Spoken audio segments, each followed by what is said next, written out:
to this, the latest episode of Book Time with Elvis with me, Mark. I hope everyone's doing well. I come to you today with a tag, and I was created, sorry, forgive me.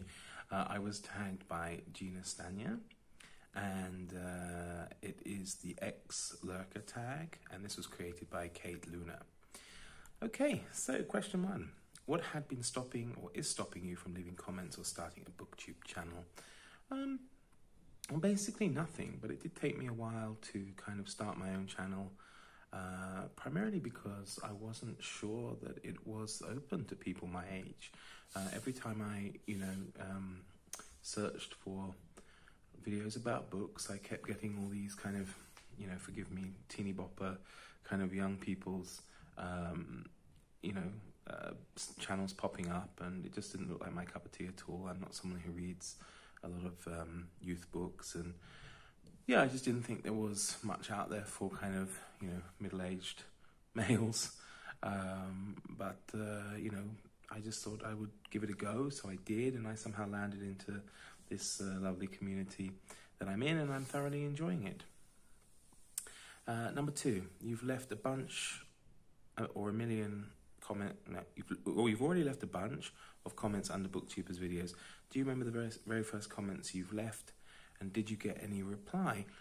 Actually, I don't remember the very first comments. I remember kind of the first channels that I commented on, which would have been people like Vin at Revenant Reads, Bill Rutenberg at the Rutenberg Library, Summer at Cozy Reading with Quaker Cats, and Kelly at Books I'm Not Reading, and Michael K. Vaughan, to name a few. These are some of the first channels that I encountered and that I commented on, and because they're all such lovely people, I did indeed receive replies.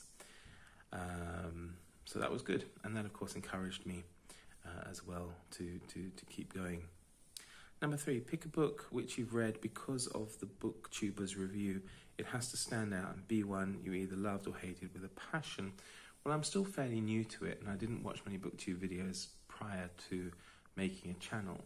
I have read a couple of books, I suppose, after, asking or conversing with other YouTubers or booktubers.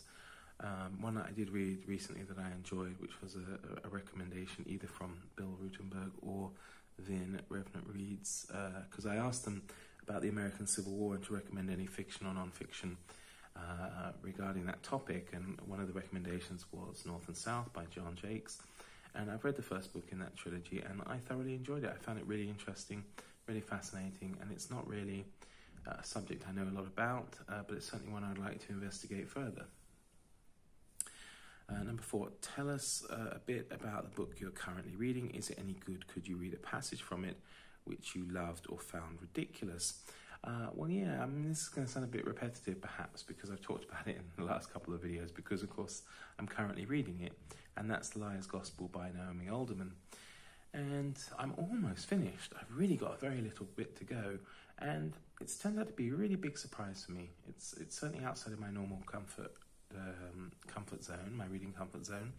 I'm reading it as part of the maybe Midrash, and it's kind of the alternative story of Jesus told through the eyes of four people connected with him: his mother, Judas Iscariot, the priest at the temple that he trashed, and Barabbas. And I'm going to make a video about it separately when I'm finished, but I will read you a little excerpt from it, because I find it quite haunting and very, very, very interesting indeed. And this is from the chapter Miriam, which is Mary, Jesus' mother, and she's recalling time in her youth. The soldiers she knew were still watching from the parapets of the walls of Jerusalem.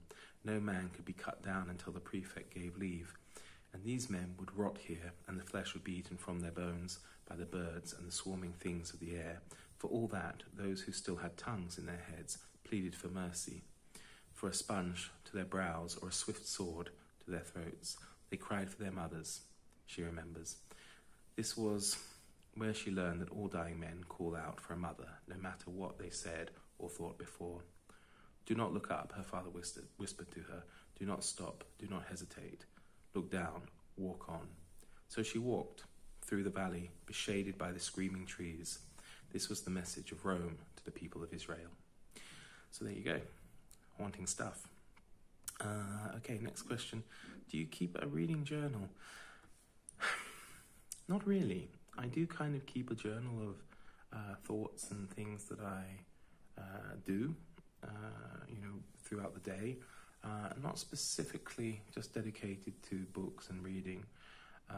I suppose in a way my booktube channel has become my reading journal online. So there we go. I haven't got anyone to tag because it seems Gina's tagged almost all the people that I would have tagged anyway.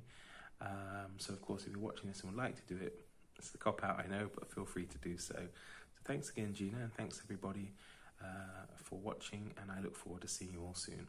Take care. All the best. Bye-bye.